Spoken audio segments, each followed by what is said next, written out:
Harness Players podcast coming to you on the In the Money Media YouTube channel for a special debrief. Reminder to everybody, you can find more analysis and thoughts on the upcoming Hambletonian and Hambletonian Oaks on a special live roundtable we are hosting here on the In the Money Media Network Thursday night. Right now we're looking at maybe like 8 p.m. Eastern as the start time. So be on the lookout on the In the Money Media social channels for more information on that live stream. But it will be this Thursday, August what day is that, Mike?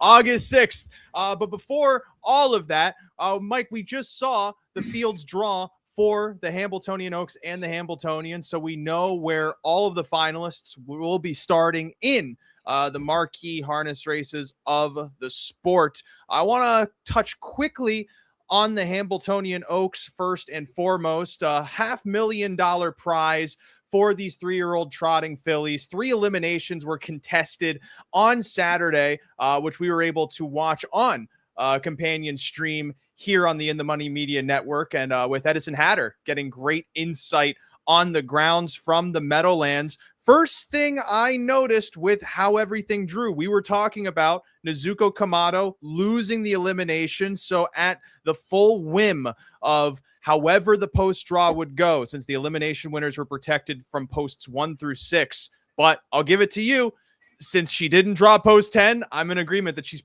probably the favorite in this race, don't you think? Yeah, she'll definitely be the favorite. She's been the most consistent. The elimination, they treated as a prep, it seemed. She was flying late. She's drawn perfectly now. There's really no excuse. But way Busy Miss Lizzie raced in that elimination. She is a horse that I do think you don't want to ignore, especially for Svenstead, because he always brings these horses ready to go, especially in these big races. And she was ready in the elimination. She draws inside here, but I don't think that the rail was such a big deal for her. So I think she can work a trip there, and really, if she wants to, she could blast off. I do think that those two being 1-2 inside might change the dynamics just a little bit. We'll see, but we'll see what Leading Lady does. I think that it's good that she drew 7. She's probably right where she wants to be. Hopefully, can maybe float away from there. She can kick the way she did in the elimination. She has big possibilities, so she would probably be an early long shot I'd be looking at. But this is a good Oaks. I think it's wide open, and a lot of these can win.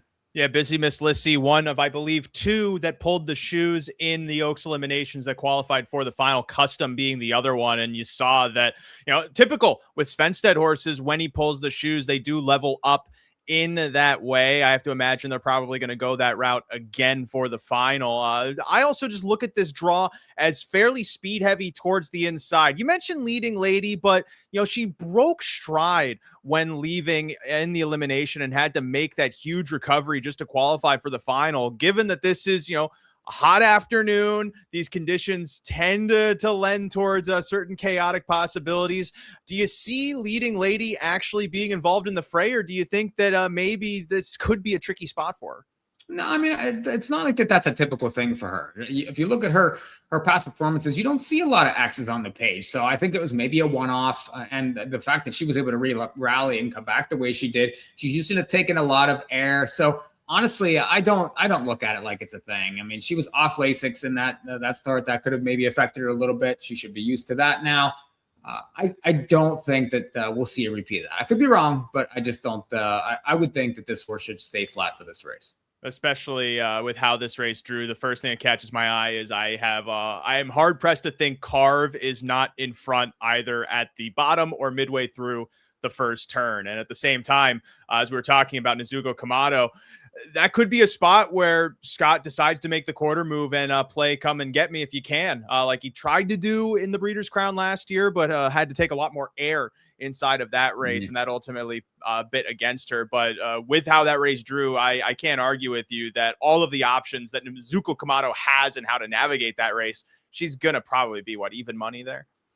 I don't think maybe quite that low. Okay. I would say somewhere between maybe 7-5 and 2-1, depending on, how they come for the Svenstead horse. I don't think she'll be odds on necessarily in there, but she will be favored to be sure. And I don't know. I mean, I think maybe he might want to set up a trip with her. Mm-hmm. She seems to be better off a helmet. That would be but you don't want to take a chance, stay in and not, maybe have a problem to where she gets held up. So aggression, yes, but maybe not too early. We'll have more thoughts on the Hambletonian Oaks on the live roundtable we'll be doing Thursday night. Let's take a look at the field for the $1 million Hambletonian. 101st Hambletonian, 100 years of Hambletonian, because how the math works out on that. Well, the first one is technically like year 0 or whatever. 1926, the very first Hambletonian. It's 2026. That's 100 years according to my math. And I think this is one of the better finals we have put together. I've lamented either on air or off air some of the Hamble finals from years past, just because they seem like they were quite obvious in how well the talent would perform. It didn't really seem like there was that much parity, but Mike, I think you got a certainly top heavy final here, but you have 3 really nice trotters competing. And we saw in the eliminations when 2 of them went toe to toe, it was cutthroat to the finish. Absolutely. And then you throw Big Ranger into the mix, who showed up in a big way and was able to boss his elimination. I'm not sure. I mean, he was favored. Maybe everyone expected him to do that, but he didn't prove it against top company until that point. Well, he proved it in a big way. Now he's probably the favorite, I guess. It will be right there between him and Apex, but Endurance is going to have something to say about this race. And American Power drawing the 10, I do think is very unfortunate for him, because he was, being talked about with the other 2, especially in that elimination. Now that he's outside, I do think he's sort of up against it. Not impossible, but very much up against it, especially with the big 3 drawn perfectly here. So let's see. They're going to lay it down. There should be no excuses for any one of the 3. We'll see if Apex and Big Ranger go at it. Maybe Endurance finally, kind of gets that right trip and is able to track him down. Well, American Power, we saw race somewhat aggressively as his stablemate Apex was caught behind the ball in the elimination. Since he has post 10, do you think that maybe American Power could be surprise speed? Because again, it's $1 million race, and we know American Power, when he sits close, he can expend a little bit early and then have enough in reserve to at least be in the fold. He was 3rd in the elimination with that sort of trip. I could see him being one alongside AI to make this a pretty scrappy first quarter. Yeah, he could go, and Magic Pump can go too. We know how Yannick likes to leave, and he's outside also. They could all make it very tough up front, but I don't think Big Ranger's sitting here. I think it's going to be Timmy's going to go, and he's going to take it to them, especially the confidence that he showed. He was parked a long way last week in the elimination and still was willing to go the top, and his horse responded. I don't think that Big Ranger's going to sit here. So it could be a hot pace, especially with these outside horses that like to show speed early. I think that would play right into Endurance's hands. I think that that's what he wants. And the race would set up for him that way. If Big Ranger is allowed to get the top and allowed to dictate the race, then it's sort of like maybe Apex is in the pocket and they kind of go around there. I'm not sure that bodes well for, anybody but the top 2. So we'll see what happens. But I think if these outside horses want to win, they got to go.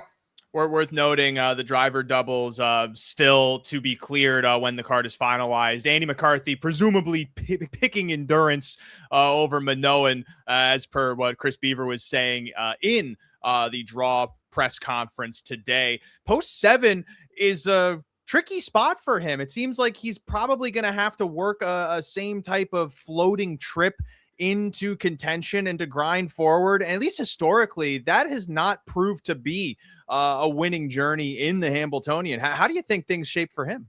Listen, if anybody can work a trip on the Hambletonian, I mean, it's Andrew McCarthy, I think. Sure. So, he's one with some big long shots from tough posts and from tough spots. So I don't think the horses, I don't think he's worried about it. I mean, obviously he wants to get a trip, has to get the right trip to beat the top 2, but he has the horse to do it. So I would expect him to try to set it up, try to get behind one of the big 3 maybe, and see what he can do late. And Dexter Dunn certainly has some choices to make inside of the race, drawing inside. When I always feel when you're the inside most of the major players, that sometimes makes you have to do more work than the others, especially since Tim Tetrick, since you were noting his confidence in the elimination, he also stressed that he wants to put Big Ranger on a helmet at some point. He thinks this horse is even better off of a trip. So that type of versatility on Big Ranger's send. What do you think Dexter Dunn wants to do inside this fight? Because this looks like a race where he could have to be the sacrificial lamb first up, depending on how he leaves. but he was that last week and was able to win the elimination. If he thinks he has the best horse, then I think he can just sort of play it from the way the break goes. And, if nobody else is going and he feels like the outside isn't going to go, then yeah, I think he can be forward and be aggressive early. If he thinks it's going to be hot, then he can sit and kind of make that first up or make the first move like he did last week, and then hopefully hold on late. So he does have options also, especially from that post. I don't think he necessarily is going to have. I think he'll probably play it as the race goes. I don't think that they have to be a one-way trip for that horse to win. It's the greatest day in harness racing, and unlike some Hambletonians in years past, I really have no clue how the trips are going to unfold inside of this race. But we'll have plenty of time to look at not only the Hambletonian Oaks, but Mike, it's a jam-packed stakes card from top to bottom. Historically, around like 16 races starting at 12 noon Eastern time. The best of the best in harness racing competing on that afternoon of Saturday, August the 8th.